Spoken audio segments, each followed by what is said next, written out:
keep hearing this fucking thing that guns don't kill people, but people kill people. If that's the case, why do we give people guns when they go to war? Why not just send the people? Ozzy Osbourne. It was a large room that I sat in, with clean wooden stools, small stone walls, no ceiling. That, or the ceiling looked like the sky. Magic can do that sometimes. Also hanging from the walls was balconies looking into the room, each one filled with burly figures. Some looked like ponies, others didn't. Catching my eye the most was in the middle of the room, an earth pony mare sitting on a large decorated bronze jar. Both the mare and the jar were beautiful. The mare was the color of gold. Her coat seemed to shine in the light. Her mane was like a smooth curtain, and her long tail wrapped around the base of the jar. She had no cutie mark that I could see. Her head slowly turned to look at me, giving me a warm smile. "Have you come to see me again, my love? It's been so long, I fear that something may have happened to you." The mare's voice was beautiful, like that of some of the actors you see in movies. "If you were worried, I've been taking care of our wedding gift until you returned. Not once has it opened. Not at all. Not a peek." She bobbed her head as she spoke the last words, her mane gently swishing back and forth. Stepping forward, I couldn't help but feel a bit confused. "I'm sorry, but you're confusing me with someone else." The mare tilted her head. "Can you tell me his name? I might be able to help you look for him." "You jest, my love. You are here, so you must be my love." Closer, the mare really did look like she was made of gold. Other than the white part of her eyes, everything was the color of gold. "Who are you?" My voice spoke in a hushed tone, but carried as though I shouted. "My love, I'm your bride, Aram. The god of the sky has gifted me to you, along with his pithos as a wedding gift, but I was told it must never be opened." And so she was sitting upon it, like she was desperately trying to keep it shut. "I'm sorry, but I don't understand. Who's this god of the sky? I know of Celestia and Luna. Can you explain this to me?" This was getting weird, and maybe an explanation would make it a little less weird to me. The golden mare tilted her head. "I'm sorry, my love. I thought that you were informed. Your brother has vested the god sky in a fair contest. Won fire for your people, so that the night can be conquered. In extension of his victory, the god of the sky has sent me to be your bride, and this beautiful pithos is our wedding gift." This did not tell me anything other than that the mare must not be right in the head. "So, you were told to never open it?" She looked away as she nodded. I was terrible at telling if someone was lying or not, or just keeping a secret from me. But Orem was as subtle as searchlights in the open day, the new movie theater.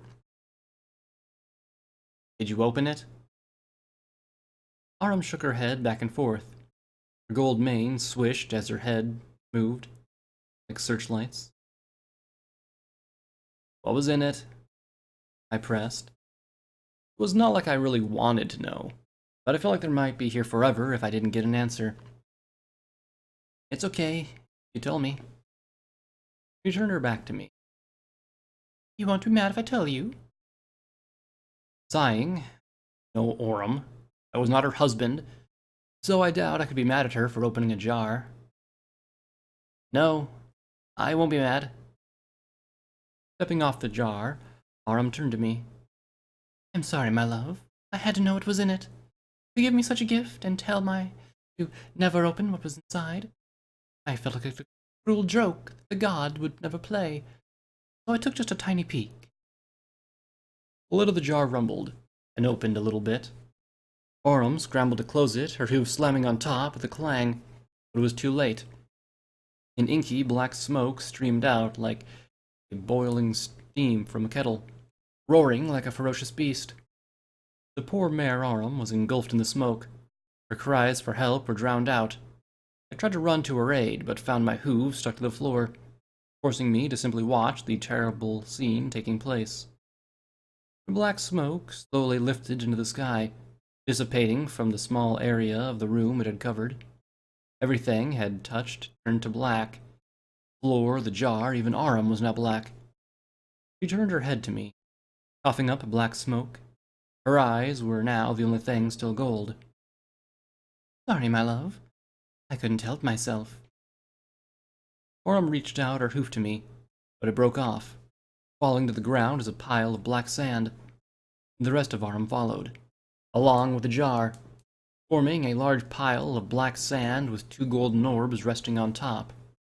A small white jewel floated above the black sand, bathing everything in a warm light. The light it bathed me in made me feel like everything would be alright in the end. But it floated out of the room, leaving everything feeling cold. The blackened ground became a hole, taking all the black sand with it into the depths unknown. The hole slowly grew wider, taking parts not blackened with it, threatening to take me, my own hooves still stuck. With as much strength as I could muster, I pulled at my front hooves to free them. With a cracking sound, the wood splintered under one hoof. Some of the floor still stuck to my hoof like it was glued to it. The other hoof free, it became easier to pull the second. The second hoof became free with another cracking sound of wood. The black hole was getting closer, so I pushed even harder to get my hooves free. With 3 hooves pushing down as I pulled one up, and came out with more of a pop. The last hoof came out even faster, but in my struggle to get free, I stumbled forward. I looked down into the hole. It was nothing but a black abyss, no bottom in sight. A chill rushed down my spine as I felt any hope drained from me. With that, I ran to the door, of which there was none in this room. The room didn't even have a window, and the balconies were so high for me I couldn't even reach. "Hey, let me out of here! I know you're there! So please, throw me a rope!" "You're worse than hopeless. At least they know that their place is in the pit." The familiar voice of a mare came from above. From that balcony, a coil of rope fell from above, and I bit onto it, holding to it with all my strength I could muster. Feeling myself being pulled up, when I could, I hooked my hooves on the balcony and pulled myself up. "Thanks." My voice strained as I pulled myself up. But there she was, Thorn, giving a spine-chilling smile right at me. Thorn had let go of the rope that I still needed to help myself up on the balcony, leaving me dangling above the hole by my own 2 hooves. "It's so sad that ponies like you need to be shown that there is no hope, that you must just let go and let the inevitability take you." She kicked one of my hooves free, sending me into a swinging motion. "Before you go, can you answer me one question? Do you know another name for madness?" Being told that you will die did not fuel any need to answer the equestrian with any response, so I went with what felt right. "Who is Thorn Roseland?" She smirked. "Oh, so close. What you were thinking was glorious, but the answer to the question? The name is Equestria." With a kick, I fell into the black abyss. In the darkness, I felt nothing but a chilling cold that pressed right into me. It's what I imagined that being dead might feel like. No reward for a pony that did nothing for anyone. Just cold darkness to embrace me. Beep, beep, beep. The floor was not the most comfortable place to wake up. It was cold and hard, but at least my flank was still in bed, under the warm covers. Beep, beep, beep. Just a moment. Getting to my hooves and stretching, it was not hard to tell that someone was buzzing the door. Well, beeping it. Tables are weird. "I'm coming!" Striding to the door, I pushed the button to open it. With a soft hiss, the door revealed an exhausted-looking June and healing herbs. Behind them was Zan and Underbrush, probably here to escort me out. Most jobs that I had were like this. not wanting a scene, so the local security were to quickly and quietly get the fired employee out. At least these two would be nice about it, and probably sneak me a treat on the way. In Healing Herb's magic was a clipboard, and a medical-like cylinder. The cylinder itself looked like the same thing as the thing Musket Ball tried to install the tactical program for stats. My guess is that the key was getting the pip-buck off my leg. Mr. Slowtrot, good to see that you're awake and still healthy. Healing Herb's voice was strained. On behalf of Stable-Tec, I do apologize for the stress this pip-buck has put you through, and I'm happy to say that we can now safely free you from it. I looked at June. She gave me a nod. Thanks, but it wasn't that bad. Then I remembered the thing nearly killed me. Well, I mean, that Stable-Tec has been nothing but hospitable. I moved to the side, then let them in. Healing Herbs walked into the room, choosing to stand in the middle of the floor. June joined her as the other two stayed outside. When Healing Herbs opened to say something, June cut her off by lofting a hoof in front of her. Right, we can dance around the issue all day, but then the two of us will still fall asleep standing. So, after we get that abomination off your leg, Healing Herb wants you to sign a form so that you will not sue Stable-Tec or talk about what you have seen or heard. In return, you will be compensated for your time here. Healing Herbs cleared her throat. That is true. If a bit blunt, Mr. Slowtrot, Stable-Tec has an image to uphold. And if it becomes known that there's a pip-buck that can and will kill its user, that would be a PR disaster. That's why it's been decided that you will be given a ticket to a stable as part of your compensation. Not this one. Headquarters has chosen Stable 100. But only if you agree to our terms. I already had a long time to think about what would happen if I didn't do things their way. Stable-Tec is the biggest company in Equestria, and making sure that I don't talk about what they did want me to talk about would be easy enough. Sending me to another stable was probably the easiest and cheapest way to do it. I could say no, but the choice I could make. But even I knew it was the same as either choosing to go into the corner or a bright bullet. It was a choice. Either way, they would get what they wanted. Fair enough. I'll accept the terms. The best thing for me to do was just to agree with the terms. They are already offering stable ticket, so it was only going down from here if I chose to get greedy. Healing Herbs floated over the clipboard, placing it on the ground in front of me. There are a few lines you'll need to sign, but before we do that, that pip-buck needs to come off. June stepped over to me, lifting my foreleg up and closer to Healing Herbs. Now, you're probably going to feel a sharp pain right before the pip-buck lets go of you. Think of it like ripping off a bandage, and you'll be just fine. The cylinder stuck into a port on the upper part of the pip-buck, much like Musket Ball's program had. My vision blurred a bit as all the icons of the EFS lit up, before slowly fading away. Like June said, a sharp pain shot up my arm, except it felt like fire in my veins. I'd have thrashed around if it were that I had also become paralyzed, preventing me from even groaning in pain. For a long few seconds, the pain subsided, and I almost fell to the ground when I could move again. On the ground next to me was the pip-buck 2600, still looking like a piece of armor. That was far more than a sharp pain. Sorry about that. All we knew was that it would hurt. Not how bad. Healing Herbs placed the clipboard in front of me. Just sign the bottom of the page and we're done. Looking at the paper, it was far more slim than I thought it was going to be. I thought it would be, well, thicker than this. Healing Herb sighed. No, this is just concerning your stay for the next few days. By signing this, you agree that you will stay under Stable-Tec supervision. Once all the legal paperwork is finished, you'll be free to go home. So, am I staying in the stable? June lifted up her hoof, interrupting Healing Herbs again. You'll be spending time at Stable-Tec's resort on the island. It's a bit isolated, so as long as you stay on the property, you won't have any ponies following you around. Also, the drinks will be free for the first day. Taking the pen in my mouth, I signed my name. It was just me agreeing to stay at the resort until they had all the paperwork sorted out. The fair trade, and the free drinks were a nice added incentive. Taking the clipboard and Pip-Buck Inner Magic, Healing Herb simply walked out of the room with them and out of sight. June shook her head. Don't mind her. She's normally much nicer. Now, let's get going. There's a few ponies who will want to say goodbye before you go. I shrugged. 2600 was no longer my problem.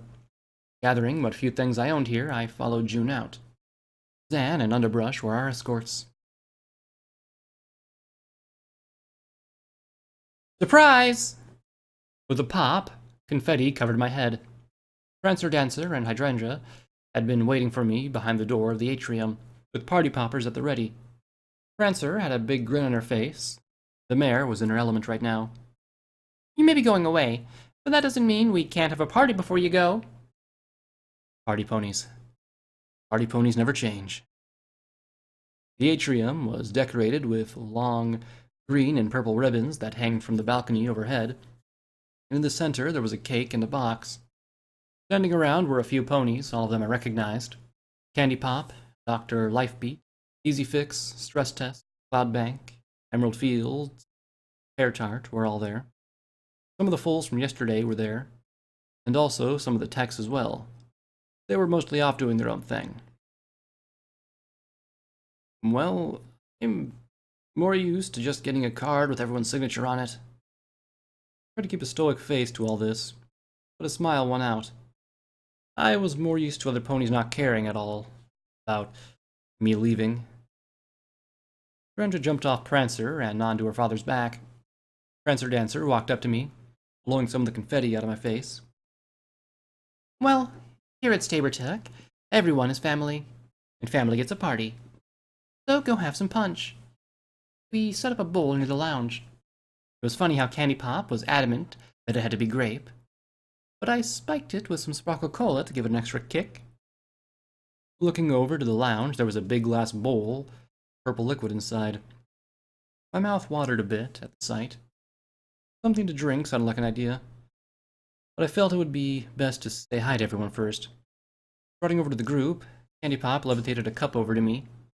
She was hovering 2 cups in her magic. Morning, Slow Trot. Heard the foals had you run yourself ragged. I took the grape punch, drinking it greedily. It was really good stuff. They thought it'd be fun to play Princess of Slow Trot Mountain. And seriously now, Hydrangea has got way too much energy. There were a few other games the fools dragged me into, but that one had wiped me out in the end. Simply, it was just a game involving climbing onto my back and staying on. I didn't want them to climb all over me, so I ran away, and they chased me all the atrium. Hydrangea had won in the end, but only because every pony else had run out of energy, including me. That sounds about right. Candy Pop laughed. That filly's got the making of an adventurer. She's already managed to sneak herself into Labs B twice now. If she wasn't so cute, I would have had her punished. June cut in. But I gave her a bowl of candy and handed her over to her parents. Looking over to Zan, he physically shivered. I couldn't help but feel sorry for her parents. She seemed like a hoopful for Zan and Underbrush. But then, add a ton of sugar on top of that, it could not have been pretty. June walked on over to where the box was, waving me for her to follow. It's too bad that we can't stick around all day. So let's get to the present opening, and then we can have the cake. I'm guessing I'm one of the ponies that can't stick around. June frowned a little. That's right. Something about all distractions needing to be sent away. Truthfully, I think she just overworked herself. And you're an easy target for her, so don't take any of it personally. No worry. I was never meant to be here in the first place. Picking up the box in my hooves, I gave it a little shake. A little bit heavy, and whatever was inside shifted around a little. Looking back to the others, they all had given me the room, some taking an extra step back. What? It's not like you all would put a bomb in this. Some of them looked away. Now I was hesitant to open the box. My thoughts now suddenly full of any kind of horror that could be inside. Even the thought of a bust of a pony head being inside as a joke ran through my head. Wincing, I slowly opened the box. It exploded. Well, the top had blown off and confetti burst out like a monster pouncing onto its prey. I was stunned by the sheer amount of confetti that shot out. Also, I felt stupid to think anything but confetti would have come out. I'd already had the popper shot at me just a few moments ago. When it all settled, I and everyone else were covered in the stuff. Prancer Dancer was the first to break the silence, laughing her flank off. Shaking the confetti off my mane, I looked inside the box. There was the Pip-Buck 3200, or SRP MK2 as Emerald Fields had called it. Lifting it up, I looked over at the others. I figured some pony outside the stable should have one. June was trying to get some of the confetti out of her ear as she talked. You did have that abomination on your legs, so why not have something better? Trust me, this one will never try to kill you. I took a closer look at the Pip-Buck. The thing had a metallic, light purple shine to it, and the buttons were either a pale light blue or a pale green blue. On the left side of the Pip-Buck's face was 4 icons. The top one had a Pip-Buck etched into it. The second had Search and Rescue M2 on it. The third had the Stable-Tec logo with R&D next to it. And the last two, an image of my cutie mark. I was a bit taken aback by it. You didn't have to go out of your way. I didn't know exactly what I was feeling. There was more than two emotions going on. Cloudbank flew over to me, giving me a wink as he landed. No biggie. If it weren't for going to give you a Pip-Buck, it's going to be some kind of random mass-produced Pip-Buck that we have thousands of. It's going to be the best kind of Pip-Buck we can make. And we can make it one of a kind. I was already gotten used to having something attached to my left leg, so I put it on. So, is there anything different about this? My vision quickly filled with the EFS. It lingered a few seconds before all the compasses failed away. June waved Cloudbank away. He was almost looming over the cake, and Emerald Fields was about to cut it. Other than the VI and the levitation spell, this Pip-Buck has an enhanced medical scanning spell program. By using the stat, you can detect the general health of ponies around you, mostly at a distance if you can tell if another pony has a crippled leg or needs a healing potion. If you get close, you can make physical contact. Then it can tell you if pony's overall health is more detailed. Why don't you try it out? June tapped her chest. I placed my left hoof on her chest. Iron Hoof, do the medical scan thing. The Pip-Buck chimed, and numbers appeared in my vision, starting from 0% to quickly finishing at 100%. Taking the hoof off her chest, I looked at the Pip-Buck's screen that was now filled with text. It states here that you have minor lung damage and you should avoid inhaling harmful chemicals. June frowned at me for a second, then laughed a little. The ponies in Lab C will probably have an easier solution for that in a few years. A piece of cake on a plate floated in between June and I. Now, I know how awesome that Pip-Buck is, and it is a real piece of work, but right now, we have cake. Emerald Fields had an upbeat tone in her voice as she pushed the plate to my mouth. I took the cake to one side of the small tables that were set around the atrium. As most of us didn't have magic to hold the plate on as we ate. The foals had rushed over to Emerald to get their piece of cake, leaving the adults to wait for the full crowd to dissipate before getting the cake themselves. So, Prancer reminds me that I would to get you something if you did get that soda thing for me. Candy Pop had walked over, a metal canteen now hovering in her magic. It had the Stable-Tec logo on it, with 3 bands wrapped around the side. The relief was yellow in color, the rest was blue, making the canteen undeniably Stable-Tec. Candy Pop levitated the canteen into my bag. The ponies in here, manufacturing, really like their design.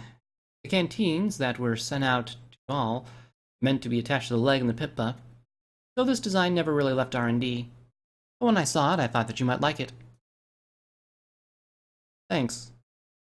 This is, well, a bit much, don't you think?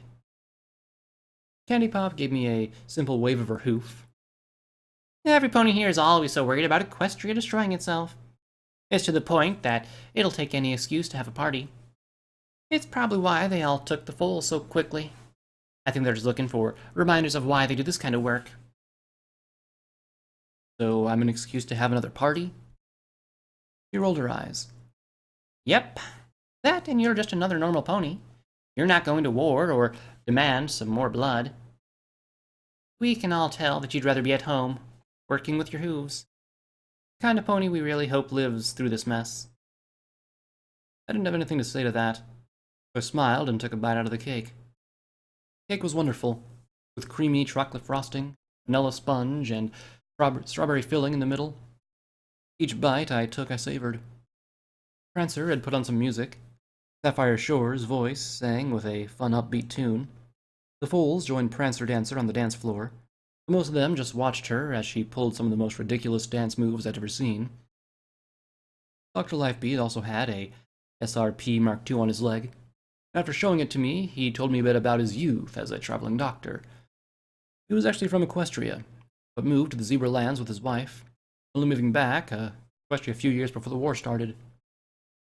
He ended up with Stable-Tec as part of a deal that got his family into Stable 3.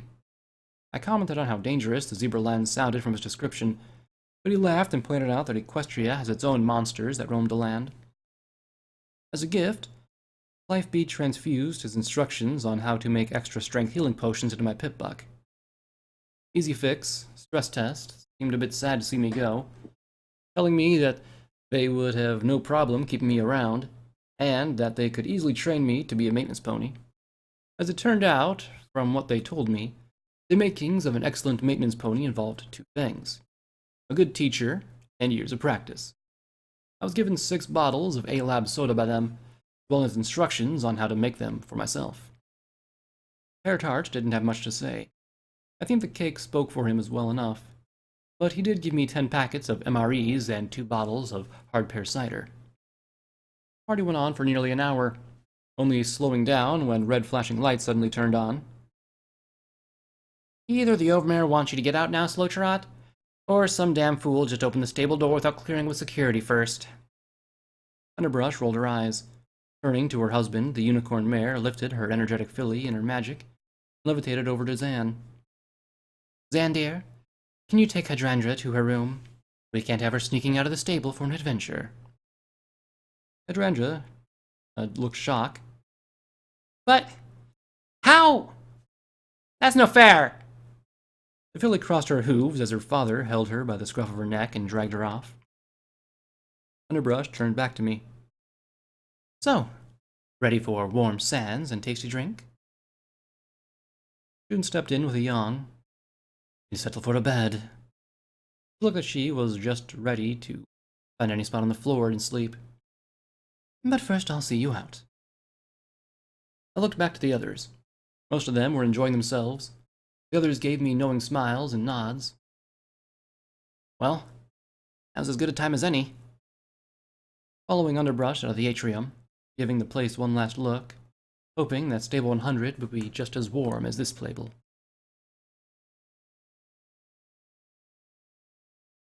As it turned out, the stable had another floor above residential that the stable door was connected to. It was the storage and security floor. Most of it looked like a large warehouse, with boxes stacked up nearly to the ceiling. The security part was going to be closer to the stable door, acting as what Underbrush put it, a checkpoint. With all this stuff, we could build another stable. Probably 2. Underbrush began a long explanation after I had asked what there were boxes for. As it turns out, the R&D stable was also being used as a storage facility for spare parts. June even chimed in, telling me how now and then some of the researchers would often take the parts to conduct tests or make improvements to the parts. It was actually a bit fascinating. All this information was giving me an odd headache. Whenever Underbrush would stop talking for a moment, the storage facility would fall into a cold silence, with only our hoof steps echoing through the overly large room, interrupting the pattern of chatting and still quietness. That was the sound and sight of another security pony galloping in our direction. The security stallion slid on the floor, stopping right in front of us. June, thank goodness. We need you to get the Overmare at once. He was looking around nervously, almost in a panic. What's going on? Jude, now fully awake because of the security pony's sudden arrival. You should be able to contact healing hubs from your station. The security pony took in a deep breath, but didn't calm down. We've been trying to contact her. The Labs D isn't responding. We even tried to contact headquarters, but we can't get through. What's going on? June repeated. The security pony looked confused again. He opened his mouth. It's the Navy. They're here too. Well, they said that it's a lie. Right? What's going on? June repeated again. We're here to arrest Healing Herbs for high treason. The voice of a mare echoed with cold authority. A large group of armed ponies walked towards us from where we were headed. Leading them was an earth pony mare with a light blue-gray coat and a plain blonde mane. She had a blue jacket that was covered in medals, and a cap with an image of Luna decorating it. To her sides were two unicorns, both stoic as they walked in lockstep with the mare they followed. Among the group in ponies were power armor, both with big silver tank-like ones, and the newer black Pegasus power armor. 4 of the stable pony security guards were with them, looking as confused as the security pony who had stopped before us. My headache suddenly felt a lot worse, and I had the feeling of dread in the pit of my stomach. June put a hoof to her face. I know healing herbs can be a bitch sometimes, but this is a little much. Who are you anyway? And you better have a warrant for this intrusion. The leading mare simply smiled as one of the unicorns flanked her, stepped forward. You are speaking to Admiral Roars Thorland, the hero of the Equestrian Navy. My mind almost did a backflip. Crazy mare from my dreams was here. But was the Admiral of the Equestrian Navy? I wanted to ask about it, to know how it was possible, but Underbrush gently shoved me to the side. June briefly glanced at the unicorn. I don't give a shit. Now, unless you have a warrant to even be down here, you can expect Stable-Tec to bring this up to Luna herself. The other guards quickly trotted to June's side, forming a pony wall of 6. From our position, I could see her cutie mark. It was a green circle of thorns and a red teardrop in the middle. Just looking at it made something snap in my head. Like a warm liquid broke free the base of my skull and wrapped myself around my brain. I remembered something. Thorn's face contorted to a grin at June's response. Oh, trust me. I have a warrant. She glanced over at one of her lieutenants, who pulled a piece of paper from a saddlebag, levitating it to June. Now, not to have you continue your rude behavior, tell me who you are, and what authority do you have here? Her voice was calm, composed, and overall cold. June didn't answer, choosing to look over the paperwork first.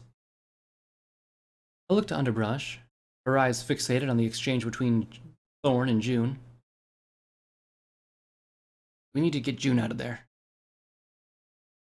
I held my voice as a hushed tone, so only Underbrush could hear me. She glanced over to me, looking a bit confused. Why? Her voice was also hushed. June was still reading the paper, seeming to read it twice. I knew what Thorn was, and the guard had told us they couldn't contact Stable-Tec headquarters, which meant she could do anything she wanted, and then cover up the truth. I also knew that. Just trust me. Thorn is bad news. Underbrush raised an eyebrow. The Equestrian Navy. They're all bad news. Her whisper was filled with sarcasm. Miss Thorn Roseland, was it? Did you just shove this at a judge to sign? June threw the paper back at Thorn. This is the biggest crock of shit I've ever seen. I know healing herbs did work on the first megaspell, but you think that she would give the zebras the megaspell?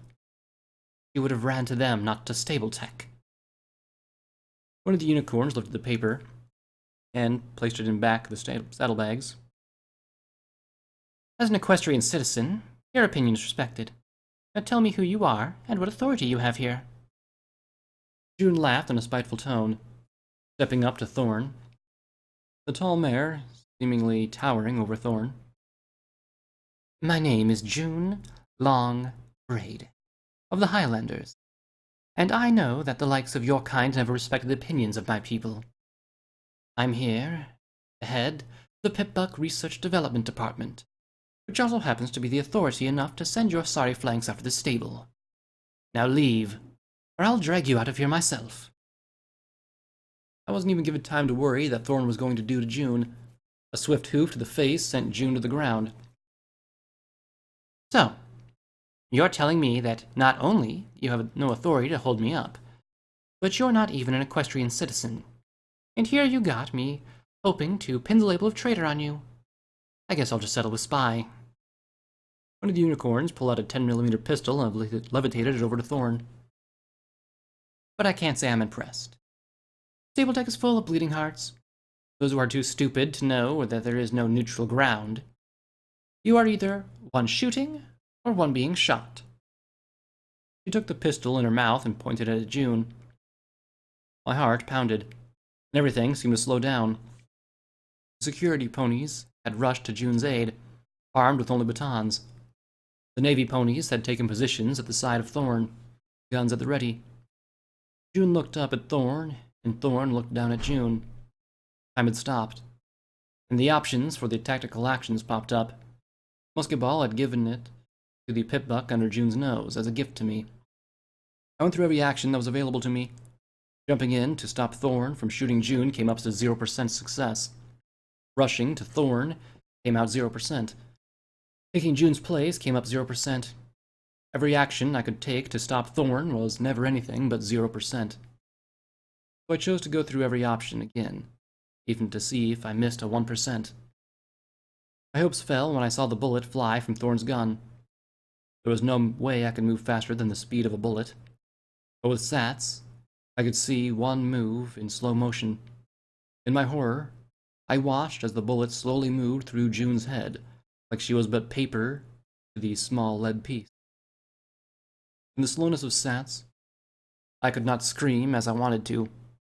In all my impotent rage, I knew there was nothing I could do but watch as June slowly fell back to the ground. The storm of my thoughts in my mind slowly focused to one word, a word that encompassed how hopeless I felt, reflecting my feelings as June just hovered above the ground. Goodbye. Footnote: Quest perk lost. Advanced Pip-Buck modification. New quest perk. SRP Mark II. It's just like the Pip-Buck 2600, with the advanced medical scanning spell program, and without the whole killing you part.